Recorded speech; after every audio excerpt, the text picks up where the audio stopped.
us now is Congressman Adam Schiff. He's the ranking member of the House Intelligence Committee. Congressman Schiff, it's nice to see you. Thank you for being here. You bet. Let me ask if you share the concerns about this sanctions matter. The White House was supposed to have acted on this by October 1st. They appear to have done nothing. I certainly do share the concerns. I strongly supported the legislation that was put in place so that he couldn't weaken the already existing sanctions and to strengthen the deterrent on Russia from meddling in our affairs. So, yes, I'm very concerned about it. And, you know, frankly, I'm not sure, and this is part of our investigation, whether this is completely disconnected from your earlier story, and that is you were pointing out how the lawyer, the former Trump lawyer, is now a lawyer representing an oligarch close to Putin, an oligarch who helped set up that meeting at Trump Tower. And, of course, one of the things that is alleged in the dossier, which we are investigating to try to corroborate, is the claim that there was an agreement to ease sanctions on Ukraine in exchange for getting derogatory information about Hillary Clinton.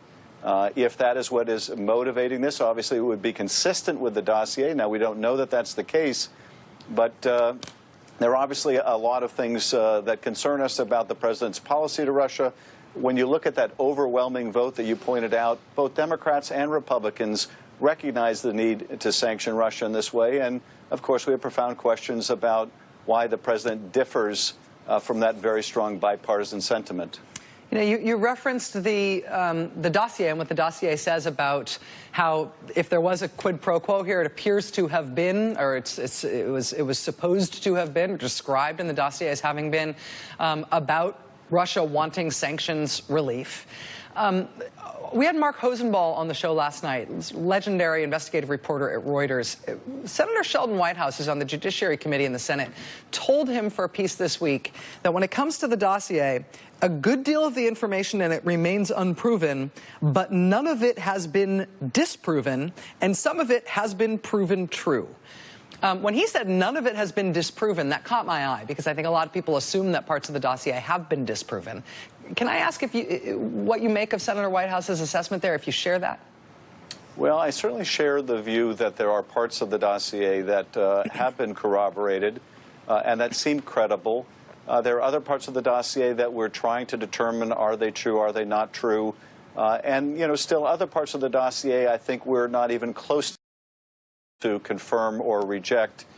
So I think in a literal sense that's true. I don't think that we can disprove parts of the dossier yet, but there's a lot of work that remains to be done, and frankly, that's where we ought to have at least part of our focus. It shouldn't be on trying to discredit the messenger, but rather find out how much of this dossier is accurate, and that's really what we're trying to accomplish.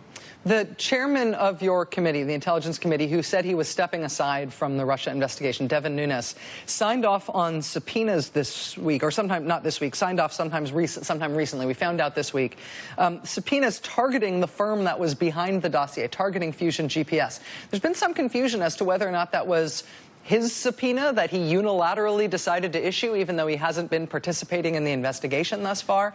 There's been some conflicting reports as to whether you were consulted on that subpoena or whether even other members of the committee on the Republican side were consulted on that. What can you tell us about that? We are supposed to be consulted as a matter of the committee rules, but we were not consulted on it.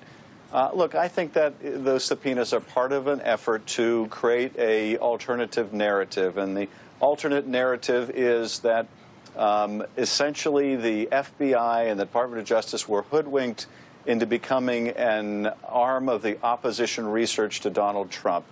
It's a variation of what you see in criminal trials, as I remember from being a prosecutor, where if the defense has very poor facts to deal with, they try to put the government on trial.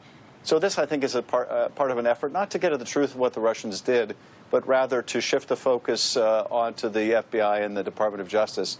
It's really a disservice. You know, these issues are incredibly serious. If U.S. policy is being distorted, either because of promises made or because there's leverage over the administration, that's serious business.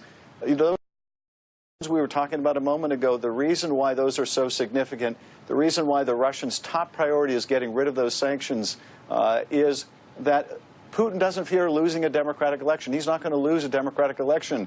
A viable opponent in Russia now ends up in jail or dead.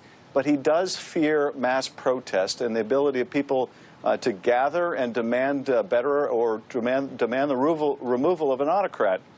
And if his economy continues to suffer, then that is a threat to the regime. So this is why it was such a high priority for Putin to remove those sanctions, why certainly if there was going to be a deal struck, it would be about removing those sanctions, and why so many members of Congress in both parties question this administration. Where is it coming from? Why is it behaving this way with respect to this adversary that intervened in our affairs?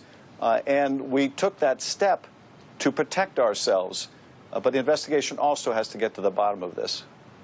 Top Democrat on the House Intelligence Committee, Congressman Adam Schiff. Sir, thank you for your time tonight. Really appreciate it.